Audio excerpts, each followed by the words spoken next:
Você tem que tomar uma decisão. Ou você deixa aí do jeito que está indo, morro abaixo, ou você faz igual a águia. Uma águia nasce para viver 70 anos. 70 anos de vida.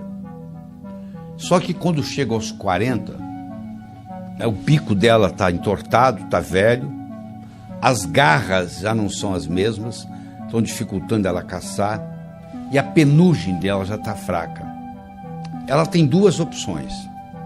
Ou ela chuta o pau da barraca e deixa acontecer, e logo, logo ela morre, ou ela resolve fazer um renascimento. Ela procura uma região onde tem uma pedra, onde tem água por perto, onde ela pode caçar roedores por ali, e ela decide ficar naquele lugar por 150 dias, 5 meses. E ela vai fazer o seguinte: ela vai pegar o bico e bater com o bico naquela pedra até o bico cair, e vai nascer um bico novo. Ela, com um bico novo, ela vai arrancar as garras velhas e vai criar garras novas. E ela, com um bico novo e as garras novas, ela vai tirar toda a penugem envelhecida e vai nascer penugem nova. E com 150 dias, com 5 meses, ela completa esse ciclo.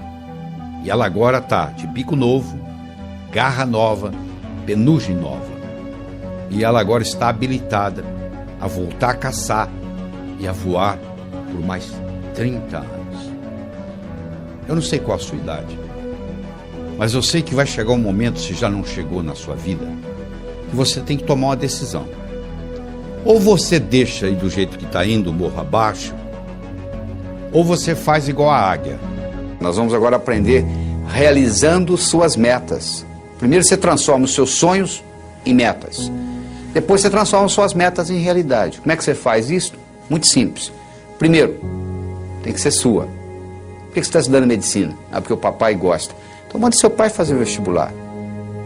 Ninguém tem direito de escolher profissão para os outros. Você tem que ter a meta sua, só pelo prazer de ter, para ela se manifestar no universo. É só isto, mais nada. O dinheiro vem como consequência. Então, primeiro tem que ser sua. Você está fazendo o que você gosta? Se não tiver, você muda. Segundo, a sua meta tem que ser grande. Você tem que mirar na lua, porque se você errar, você ainda vai estar entre as estrelas. Em 1976, quando eu me mudei para os Estados Unidos, eu falei para um amigo meu: em 3 anos eu vou ensinar cardiologia para os americanos. Ele riu de mim. Sabe quanto tempo levou? Em 8 meses eu dei a minha primeira apresentação em Washington, D.C., para 400 cardiologistas. Quando eu contei para o meu amigo, ele riu, eu sabia que o tamanho estava bom. Tenha metas grandes, que você valer a pena você brigar por elas, porque meta pequena não lhe estimula. Se você mirar na lua e errar, você vai estar entre as estrelas. Tem que ser grande. Terceiro, ela tem que ser positiva. Não é o que você não quer, é o que você quer. O que você quer na vida? Eu não quero doença, eu não quero pobreza. Eu não estou perguntando o que você não quer. Eu quero saber o que você quer. Se você se concentra no que você não quer, ao invés de se concentrar no que você quer, é como se você estivesse dirigindo um carro olhando pelo retrovisor. Você sabe de onde você está vindo, você não sabe para onde você está indo. Você tem que concentrar naquilo que você quer. Colocar energia. Eu não quero ser igual ao meu pai. Ser igualzinho ao seu pai. Todo mundo sabe disso, menos você. Porque quando você diz eu não quero ser gordo, você pensa em gordura. Quando você diz eu não quero ser pobre, você pensa em pobreza. Você sabe que tudo é criado 2 vezes. Primeiro você cria aqui, depois você se manifesta. Manifesta no seu universo físico. Você tem que ter objetividade, ela tem que ser objetiva. Ela tem que ser datada. Tem que ter uma data. Quando que você quer isso? Ela tem que ser específica. O cérebro trabalha ciberneticamente. Cibernética trabalha com especificidade. Você imagina um termostato no ar-condicionado de uma sala e você pergunta para mim que temperatura que eu coloco aqui. Eu falo mais ou menos. Você vai colocar o quê? Agora, se eu falar 21 graus Celsius, você vai lá e coloca. O que você quer? Eu quero dinheiro. Dinheiro você já tem no bolso. Ah, eu quero mais. Vou te dar mais $1, tá bom? Não adianta, não é só. Você tem que ser específico. Você quer quanto? Eu quero $50 mil na minha conta até o final do ano que vem. Eu não estou garantindo que você vai obtê-lo, mas eu posso lhe dizer que a chance de você obter aumentou violentamente. E todas as vezes que você quiser chegar a algum lugar, você tem que saber de onde você está saindo. Uma vez eu estava dando um curso nos Estados Unidos, o sujeito falou assim: eu quero $50 mil na minha conta até o final do ano. Eu falei: quanto você tem? Ele falou, não sei. 2 semanas depois ele me liga, você não vai acreditar. Eu somei o que eu tinha no banco, eu tenho 55 mil dólares. Ou seja, ele estava pedindo o que ele já tinha. Aliás, ele não é o único na jogada. Tem gente que diz assim, Deus, meu Deus, eu quero talento. O que você acha que é talento, meu? Você acha que o pianista, ele sentou no piano e tocou? Ele praticou anos e anos e anos e anos para chegar lá. É verdade? Você acha que essa eloquência que eu tenho aqui conversando com você diretamente, isso apareceu da noite para o dia? Eu dou aula desde os 12 anos de idade. Então, essa história de talento tem muito a ver com a prática. Quanto mais você pratica, mais sortudo você fica. A sua meta tem que ser específica. Ela tem que ser datada. Você tem que saber de onde você está saindo. Qualquer lugar que você quiser, você liga para mim e diz assim, como é que eu chego aí? Eu pergunto de onde você está. Onde você está? Ah, não sei. Então eu não posso te ajudar. Você precisa ir a qualquer lugar, você tem que saber de onde você está saindo. Quais são as suas qualidades. Põe uma meta que seja significativa. Ela tem que ter uma importância para você e para os outros. Não é uma coisa que só você vai se beneficiar. Se só você se beneficiar, ela não é ecológica. Às vezes ela não é ecológica nem para você. Ecológica, a meta sendo ecológica é importante. Eu não posso divulgar o meu trabalho pelo mundo todo e ao mesmo tempo passar 5 dias da semana com os meus filhos, com a minha família. Se eu quiser fazer a mesma coisa, simultaneamente, divulgar o meu trabalho e passar 5 dias com a minha família por semana, uma dessas duas não é ecológica, porque uma vai brigar com a outra. Porque eu estou querendo criar 2 metas praticamente antagônicas. Eu não posso viajar pelo mundo todo, pelo Brasil todo, e ao mesmo tempo ficar 5 dias com a minha família por semana. Então você tem que ver que uma meta não pode ir contra a outra. A sua meta, ela tem que ser relembrada com frequência. Não é você chegar no dia 31 de dezembro e escrever o que você quer para o ano seguinte, você tem que estar constantemente olhando o que eu quero. Às vezes muda. Às vezes você perde o interesse, às vezes uma meta que você tinha, você fala, não quero mais. Eu tinha vontade de ter essa meta, hoje eu não quero mais, porque às vezes você trabalha anos por uma meta que você queria, e você esqueceu que não quer mais, e quando termina, e aí? E agora? Ah, eu não quero isso mais. Você podia ter decidido isso muito tempo atrás, porque os seus valores mudam, os seus interesses mudam. Quando eu tinha 20 anos de idade, eu era capaz de viajar 10, 20, 30 horas para pular carnaval. Hoje eu quero distância de carnaval. Ou seja, os meus interesses mudaram, os seus também. Avalie aquilo que mudou e não fique batalhando naquilo que você realmente às vezes não quer mais. Você tem também de fazer aquela divisão. Todas essas metas com essas características e divididas, aí sim vai ter um impacto diferente na sua vida. E você tem que fazer a meta, não é o que você quer em 1 ano, 2, 5, 10, não. É o contrário. É o que você quer em 10 anos, o que você quer em 5, é de lá para cá, ou seja, do futuro para o presente. Onde que eu quero estar daqui 10 anos? Para eu estar lá daqui 10 anos, onde que eu tenho que estar daqui 5? Para estar lá daqui 5, onde que eu tenho que estar daqui 1? Para estar lá daqui 1, onde que eu tenho que estar e assim por diante. Aí você descobre o que você vai ter que fazer amanhã de manhã, mas olhando lá na frente, nos 10 anos. Parece uma coisa simples, mas faz uma diferença enorme. Você primeiro olhar lá nos 10 anos e trazer de lá para cá, do que daqui para lá. Então, com essas características que eu acabei de lhe apresentar, eu acho que você deve escutar, assistir esse vídeo várias vezes seguidas para saber as características da meta ser grande, ser sua, ser positiva, ser objetiva, ser datada, ser específica, ser significativa, ser ecológica, ser relembrada e ser comensurável. Uma coisa tem que ser medido. O que você quer? Eu quero mais felicidade. O que você quer? 20% mais feliz esse ano do que ano passado? Pode medir felicidade. Felicidade não é meta. Felicidade é estado de espírito. Fica feliz agora. O que está te segurando? Meta é uma coisa que você tem que estar num ponto e tem que chegar no outro. Existem etapas. Felicidade você não precisa de etapas. Você pode ficar feliz agora. Então meta é coisa comensurável. Você pode medir. Eu quero isso, eu quero aquilo, eu quero tanto no banco.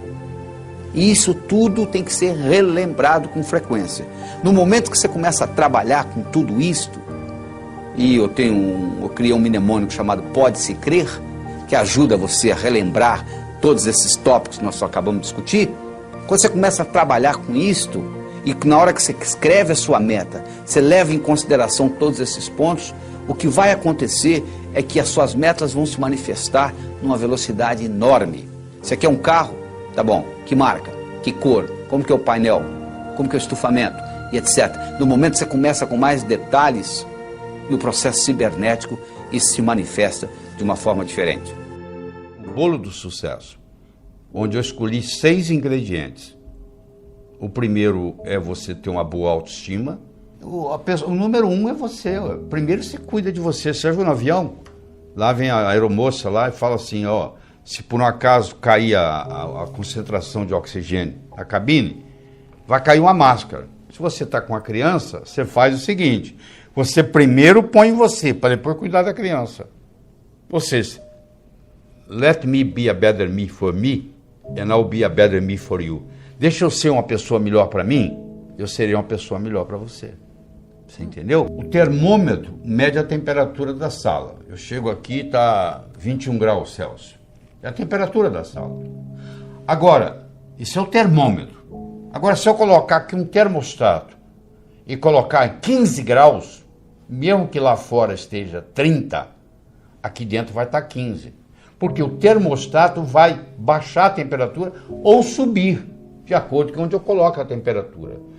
A autoestima é um termostato para a vida. Quanto que eu mereço? Quanto é que você está ganhando? Se eu falar que você vai, mês que vem, multiplicar por 10 o seu faturamento, você vai acreditar? Não. Você fala, não é possível. Quem é que vai... Se ganho mês que vem eu vou ganhar 10? Eu sei, mas por que você está ganhando 1 e o seu amigo está ganhando 4? Fazendo a mesma coisa.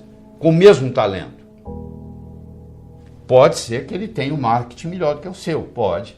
Mas pode ser também que ele tenha um termostato de autoestima melhor do que o seu. Então, o que você merece é o que você tem. O merecimento que você acha que você vale está expresso aí na sua conta bancária, no carro que você dirige, na casa que você mora, na família que você tem. Está aí, é só você olhar. Se você quiser mais, você tem que sentir merecedor de mais. E para sentir merecedor demais, escuta, você tem que subir a sua autoestima. A segunda é a sua capacidade de se comunicar, que é fundamental, principalmente no mundo de hoje, onde a comunicação é talvez o mais importante de tudo no sucesso. Eu posso ter 2 indivíduos que têm um QI de 145, quase gênio. Um está muito bem na vida e o outro está desempregado do quarto Jack. Você vai ver a diferença, um se comunica bem, e o outro não dá nem bom dia para o vizinho. Então, no momento que você melhora a sua capacidade de se comunicar, você passa a valer mais no mercado. Essa é a realidade. Terceiro, é a sua capacidade de estabelecer objetivos, criar estratégia. Em 1953, eles pegaram todos os formandos da Universidade de Harvard e perguntaram para eles assim, o que você vai fazer nos próximos 6 meses, próximo ano, próximos 5 anos, próximos 10 anos, próximos 15 anos, próximos 20 anos. A grande maioria, como acontece aqui no Brasil, não tinha nada por escrito. Não tinha nada, não tinha nenhum... Ah, não sei, eu vou ver o que vai acontecer. Eu vou deixar a vida me levar. Né? Mas 3% daqueles estudantes, eles tinham por escrito o que eles iam fazer com 6 meses, com 1 ano, com 5, com 10, com 15, com 20 anos de formado. Em 1973, eles pegaram aqueles que ainda estavam vivos e fizeram uma avaliação. Então, aquele grupo que tinha por escrito era 3%. Valia mais do que os 97% junto em todos os aspectos. Então, eles viram se a inteligência era diferente? Não.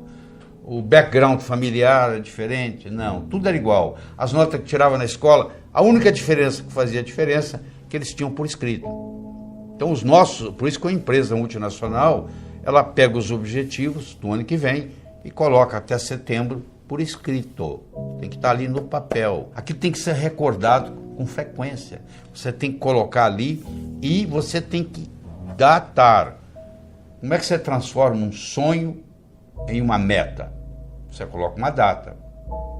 Tudo aquilo que você colocou na categoria de algum dia não vai acontecer. O cérebro fala, tá bom, o dia que algum dia chegar, você vai no calendário, onde é que está algum dia? Não está lá. Não tem no calendário, não existe. Então eu tenho que ter metas a curto, a médio, a longo prazo. Tem que ter os 3 tipos de metas. Eu tenho que ter elas por escrito. E eu tenho que descobrir qual é a finalidade de vida que está por trás dessas metas. Porque a finalidade de vida, ela te dá ela te valoriza a sua meta. Vou dar um exemplo. Você imagina uma bolinha que eu jogo para você, você joga para mim, eu jogo para você, você joga para mim, eu jogo para você, você joga para mim. Começou a ficar cansativo, né? Mas se eu chamasse de tênis, mudou, né? Milhões de dólares por trás. Enquanto era uma bolinha para lá e para cá, você não estava dando valor. Na hora que eu falei tênis, mudou. É assim, uma meta que talvez não tenha importância, mas se ela está encaixada dentro da minha finalidade de vida, ela valoriza. E eu vou estar disposto a ter mais esforço para que ela aconteça. A sua atitude determina a sua altitude na vida, a sua dedicação ao trabalho e a sua ambição saudável. Então são 6 elementos, ó. A boa autoestima, boa comunicação, saber estabelecer metas, ter uma atitude positiva, dedicação ao trabalho de uma forma inteligente e hoje melhor do que ontem, amanhã melhor do que hoje. O japonês chama de Kaizen, que é melhora contínua. A palavra Kaizen, no Japão, 1945, Hiroshima, Nagasaki, 40% do Japão destruído.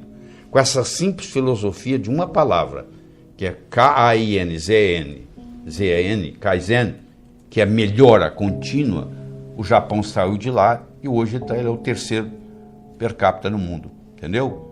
3º país mais desenvolvido do mundo, então, ou seja, está lá no pódio.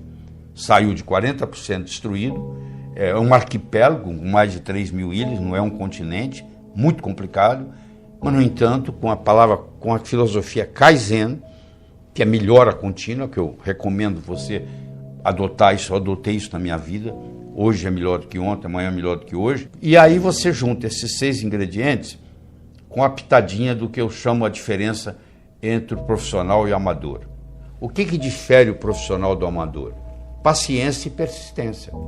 Porque o amador, se não der certo, ele chuta o pau da barraca. O profissional sabe que o amanhecer só vem depois da noite ter passado. Que Roma não foi construída em um dia. Então tem que ser de grão em grão a galinha enche o papo. Então tem que ser aos pouquinhos para chegar lá. Então eu coloco esses 6 ingredientes com paciência e persistência e o resultado só pode ser um: obter aquilo que você quer. Imagina uma vaca subindo o morro. Você pensa que é a vaca que determina onde que ela pisa? Não. Quem determina onde a vaca pisa não é a vaca, é a estrutura do terreno. Sabia disso? A única coisa que a vaca faz, ela procura o caminho mais fácil. A mesma coisa ocorre conosco. O nosso comportamento vai depender da nossa estrutura psicológica. Força de vontade não adianta nada. Você pega uma bola de futebol, coloca no fundo de uma piscina e segura lá por quanto tempo? A estrutura da bola foi feita para flutuar. Então na hora que você soltar, ela vai para a superfície. Do mesmo modo que a estrutura de uma pedra foi para ficar no fundo. Você não consegue segurá-la na superfície. Você vai cansar, ela vai afundar. Então o mais importante de tudo é você determinar a sua estrutura psicológica, é você mudar essa estrutura psicológica, ou seja, você está preparando a sua estrutura psicológica. Preparando como? Fazendo aquelas escolhas que nós já discutimos. Eu escolho ser sadio. É muito diferente de você não ser doente, sabia disso? A maioria não é doente, você vai no médico, você não tem diagnóstico de doença nenhuma. Não significa que você seja sadio. Ser sadio significa ter energia para implementar tudo que você tem na cabeça. E poucas pessoas são sadias, a maioria não é doente. É muito diferente ser sadio e não ser doente. Eu escolho ser a força criadora na minha vida. Eu escolho ser sincero para comigo mesmo. Significa quando eu digo sim é sim, quando eu digo não é não. Todas as vezes que você diz sim e gostaria de dizer não, um pedacinho de você morre. Isso, quando você faz essa estrutura, você está se estruturando para longo prazo, para fazer um processo de longa duração. Aí sim se mantém.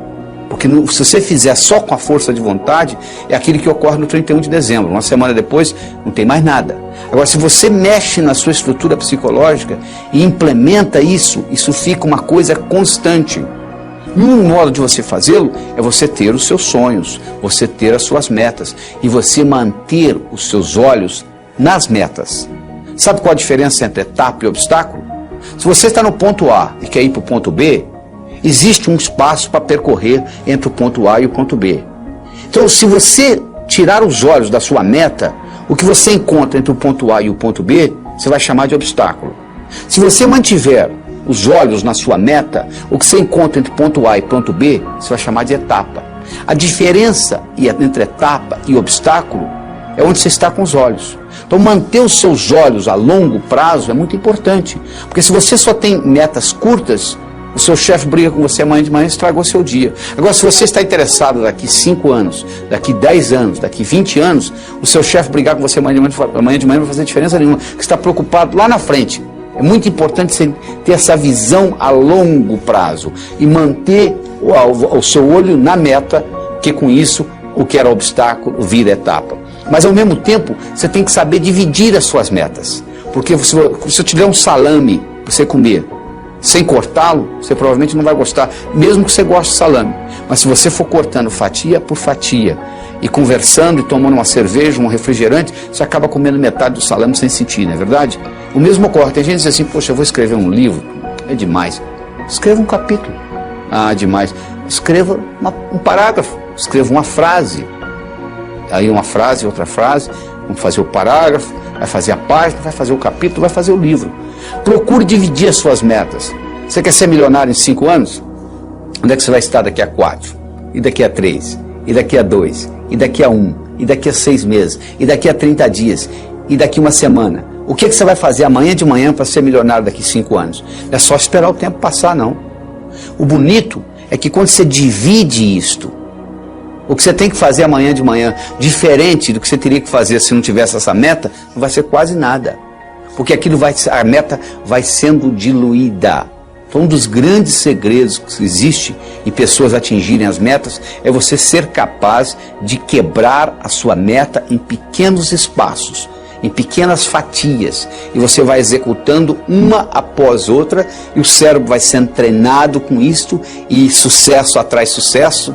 Você sabe que semelhante atrai semelhante. Se você abrir a torneira da cozinha, da sua pia, na cozinha sai água, para onde que vai a água? Para o esgoto. E o esgoto? Vai para o rio. E o rio vai para o mar. A água vai para a água, não é verdade? Para onde que vai o ódio? Para quem tem ódio. E amor? Para quem tem amor. E dinheiro? Vai para o pobre? Não, para quem tem dinheiro. E sucesso? Vai para onde? Para quem tem sucesso. Então esses pequenos sucessos vão atraindo mais sucesso na sua vida. Semelhante atrai semelhante. Então à medida que você vai fazendo isso, você vai preparando essa caminhada. Mas tudo começa com essa estrutura psicológica.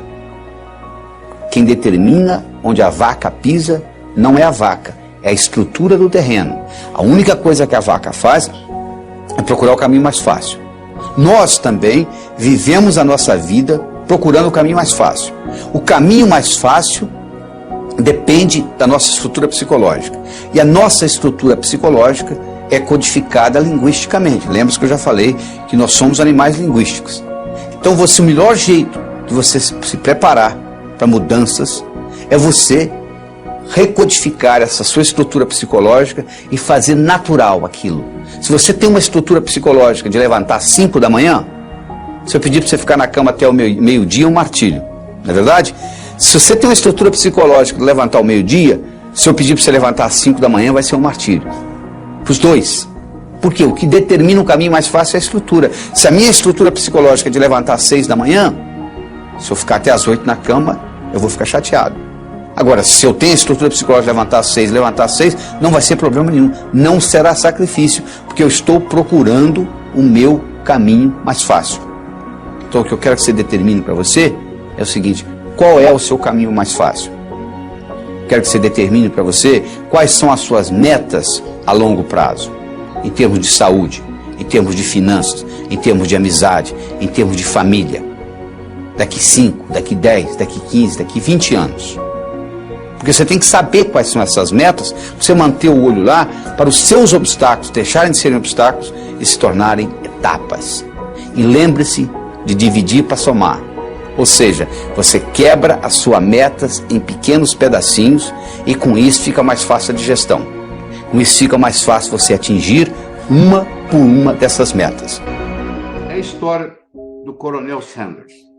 Sanders tinha um apelido de coronel. Coronel Sanders. Coronel Sanders tinha um restaurante na beira de uma estrada. E os caminhoneiros passavam e paravam lá para comer a comida do Coronel Sanders. que ele era um bom chefe de cozinha. Especialmente, ele tinha uma receita que ele tinha ganho da avó dele, que era uma receita de galinha frita. Então, ele era famoso, o restaurante era famoso por causa da receita da avó do Coronel Sanders. O governo de Kentucky resolveu mudar a direção da estrada. E o seu restaurante, que era um restaurante de beira de estrada, deixou de ser de beira de estrada. E ele, com 65 anos de idade, ele resolveu, não tinha cliente, ninguém ia sair da rota para ir lá visitar o restaurante dele. Ele ficou sem cliente, como muitos restaurantes estão hoje sem clientes. E aí, o que aconteceu? Ele pediu aposentadoria. 65 anos, tinha direito ao Social Security, pediu aposentadoria. Quando chegou o primeiro cheque de aposentadoria dele, ele mostrou para a mulher dele e falou assim: como é que nós vamos viver nisso? Não pode ficar assim. A única coisa que o Coronel Sanders tinha era uma receita de galinha frita que ele ganhou da avó.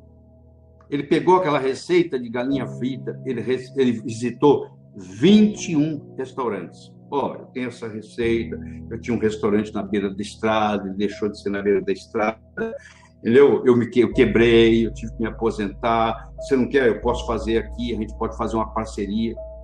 Ninguém se interessou. Até que, finalmente, a persistência dele, o universo conspira a favor, chegou a hora. Ele chegou num deles e o indivíduo gostou da ideia. E falou assim, podemos fazer uma parceria. E a parceria começou. E aí foi fundado o Kentucky Fried Chicken. O Kentucky Fried Chicken, hoje, tem mais de 25 mil lojas. O Kentucky Fried Chicken domina o mercado de frango no Japão. E os importadores de frango do Brasil para o Japão, que o Japão é o maior importador de frango do Brasil, eles vendem principalmente para o Kentucky Fried Chicken. Então, o Coronel Sanders indiretamente está ajudando o Brasil. Agora eu lhe pergunto, um cara com 65 anos de idade, com um cheque de aposentadoria do Social Security, a única coisa que ele tinha com ele era uma receita de galinha frita. E ele consegue mudar o mercado de frango no mundo. Você está esperando o quê? Era uma vez, numa pequena ilha da Grécia, havia um sábio, famosíssimo. Famoso porque, até aquele dia, todas as perguntas feitas a ele soube responder.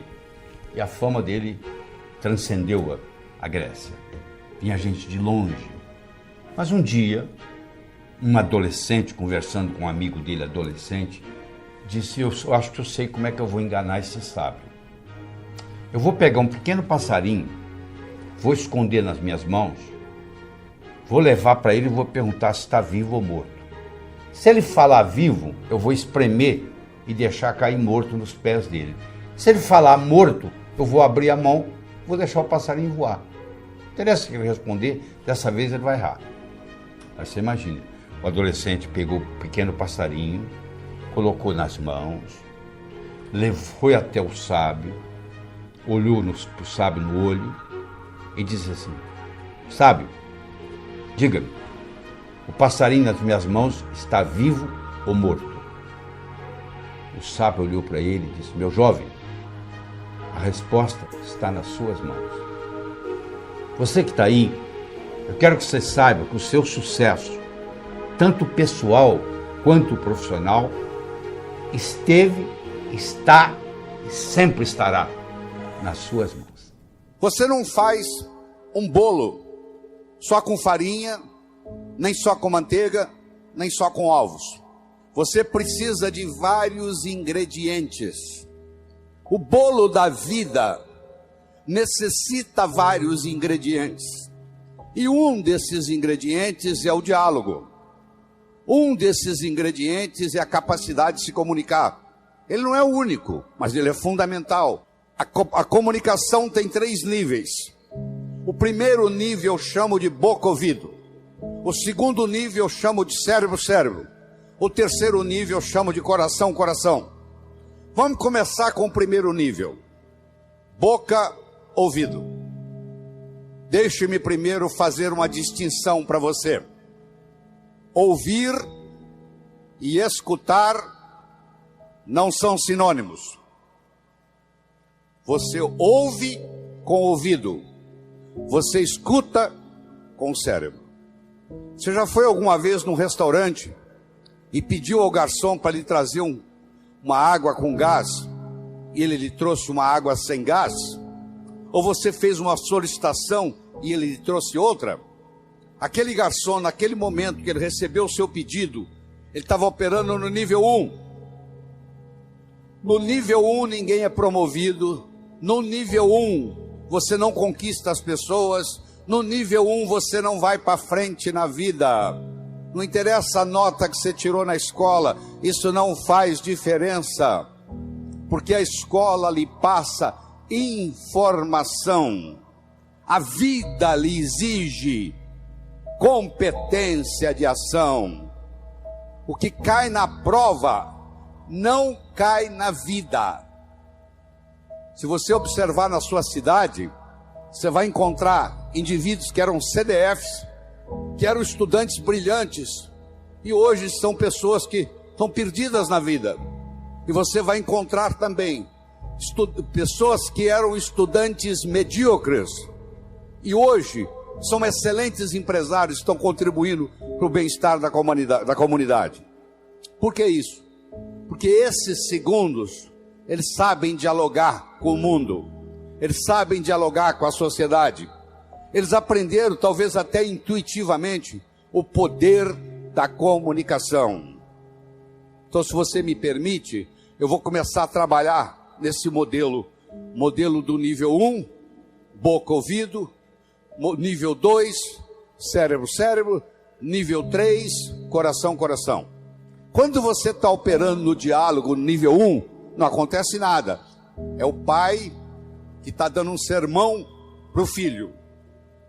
E entra num ouvido e sai no outro. E o pai não percebe que ele vem falando isso há 5 anos e não funcionou nada. Pelo contrário, o filho até ficou rebelde de escutar o pai falar aquilo. E o pai não se dá conta que aquilo não é diálogo, que é um monólogo que ele está falando para o vento, porque está entrando no ouvido e saindo no outro. Eu só posso me comunicar com vocês se nós fizermos uma conversa que interesse vocês. Não tem outro jeito. No diálogo, na comunicação, nós temos que modificar um pouquinho aquela frase que você conhece. A frase é assim: faça aos outros o que você gostaria que fosse feito a você. A verdade não é bem essa. Faça aos outros o que os outros gostariam que fosse feito a eles. Se eu convidar você para jantar na minha casa em São Paulo, eu não vou lhe servir o meu prato favorito. Pode ser que você nem coma. Eu vou perguntar o que você gosta. Se eu quero agradar alguém num processo de diálogo, eu tenho que ver o que a outra pessoa quer ouvir. Eu vou começar por ali, e não o que eu quero passar. Quero que você entenda isso. Faça aos outros o que os outros gostariam que fosse feito a eles. Eu quero mostrar o meu ponto de vista para você, mas eu não me preocupo como que você vai receber esse ponto de vista. Aí sabe o que acontece? A natureza colocou um ouvido no mesmo nível do outro. Entra num ouvido e sai no outro. Aí não deixa de ser diálogo, passa a ser monólogo, porque não tem repercussão. Para esse diálogo se ocorrer, primeiro eu tenho que ter uma mensagem forte. Você só vai continuar me escutando se você estiver gostando da mensagem. Eu tenho que ter algo para poder passar para você. Essa é a mensagem. Segundo, nós temos que conversar de uma forma metafórica. Quando eu lhe conto uma história, você não pode dizer que você não concorda com ela. Eu estou lhe contando uma história, e dentro da história eu coloco a ideia que eu quero passar para você. Era uma vez um navio de alta prioridade porque carregava ouro. E de repente o motor desse navio enguiçou. E o dono do navio disse: para. Traga aqui o melhor mecânico da região. Eles trouxeram. Ele trabalhou um dia inteiro, não conseguiu consertar o motor. Ele disse: para. Traga aqui o melhor engenheiro mecânico do país mais próximo. Eles trouxeram. Ele trabalhou 2 dias, não conseguiu consertar o navio. Ele disse: para. Traga aqui de onde estiver, de helicóptero, quem montou essa máquina desse navio. E eles procuraram, encontraram e trouxeram ele e um assistente. E eles desceram no navio de helicóptero, foram até a casa de máquinas, escutaram o barulho da tubulação, tocaram nos tubos, e tinha uma válvulazinha vermelha num canto. E ele perguntou para o assistente dele: você tem um martelo? Tem, me empresta. Ele foi lá e pim, ligue. Eles ligaram, tudo funcionou às mil maravilhas. Os 3 indivíduos que trabalharam, o primeiro que trabalhou 1 dia, o segundo que trabalhou 2 dias, e esse que deu a martelada na válvula, mandaram as suas respectivas contas. Quem trabalhou 1 dia, mandou uma conta de $100. Quem trabalhou 2 dias, mandou uma conta de $400, $200 por dia, porque ele havia trabalhado 2 dias e ele era mais sofisticado do que o outro. E quem deu a martelada mandou uma conta de $10.000. O dono do navio falou: eu vou pagar, porque ele consertou o meu navio, mas eu só pago com uma condição: que ele mostre como é que ele chegou à conclusão de me cobrar $10.000. E ele mandou um bilhete para o dono do navio: para dar a martelada, $1. Para saber onde bater com o martelo, 9.999. Olha que interessante. Você imagine que nós estamos almoçando e eu conto essa história para você. Aí nós estamos num diálogo, almoçando. Aí você vai para o seu escritório comigo e você está pensando em me contratar para ser seu consultor na sua empresa. E você pergunta assim: doutor Laí, qual é a sua remuneração? E eu falo um preço elevado. Ao invés de você falar é caro, você vai pensar assim: esse cara sabe onde bater com o martelo. Eu preparei o seu cérebro para escutar o meu diálogo com você. Através de quê? Através de uma história, através de uma metáfora.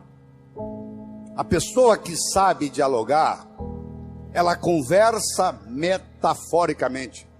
O político que ganha a eleição é um contador de histórias. O padre que faz o sermão que agrada a todos é um contador de história. Porque quando você está contando uma história, a mente crítica baixa.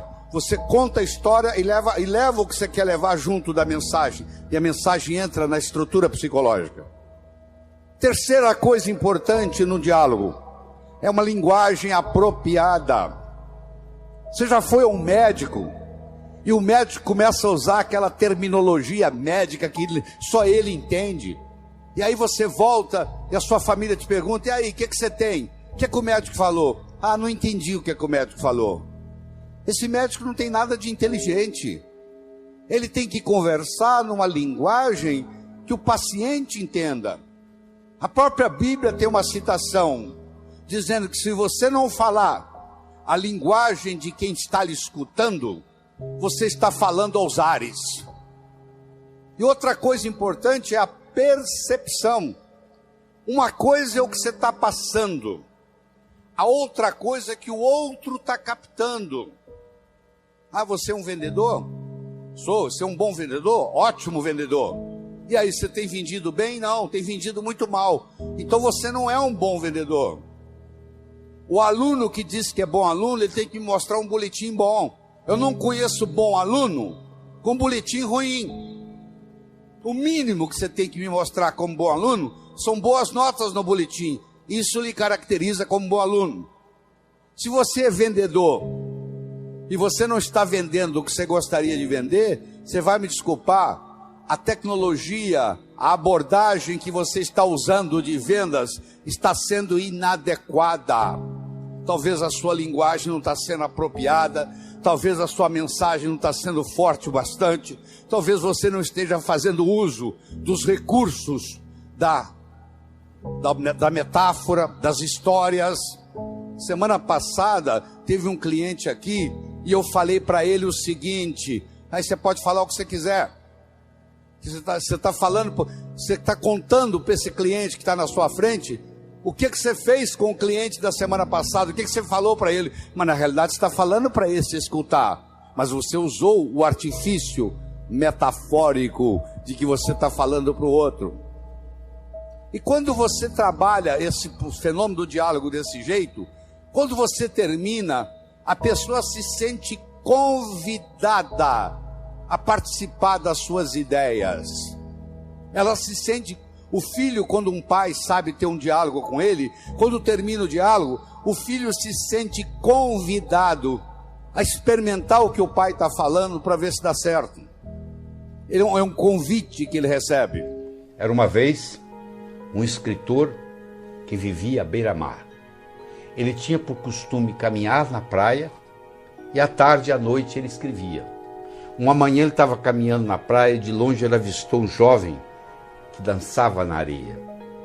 Aquilo despertou a curiosidade dele, ele se aproximou. Quando ele se aproximou, ele viu que o jovem não estava dançando. O jovem estava jogando coisas no oceano. Ele perguntou para o jovem: jovem, o que você está fazendo? O jovem respondeu: o sol está quente, a maré está baixa, essas estrelas do mar estão morrendo desidratadas aqui, eu estou jogando-as de volta ao oceano. Aí o escritor olhou para o jovem e disse: jovem, será que você não entende? Existem centenas e centenas e centenas de quilômetros de praia, centenas de milhares de estrelas do mar na areia. Você jogar uma ou outra de volta no oceano, no total não vai fazer diferença nenhuma. O jovem pegou uma estrela do mar, jogou no oceano, olhou para o escritor e disse: para essa eu fiz diferença. O escritor foi para casa. Naquela tarde ele não conseguiu escrever. Naquela noite ele não conseguiu dormir. Na manhã seguinte ele levantou-se, juntou o jovem e os dois juntos começaram a jogar estrelas do mar de volta ao oceano. Eu estou conversando com vocês quase 30 minutos. Eu não sei qual impacto essa conversa vai ter. Se vai entrar no ouvido, se vai sair no outro, se você achar que eu estou errado, etc. Mas eu vou dizer uma coisa: se fez diferença para um de vocês, já valeu a pena.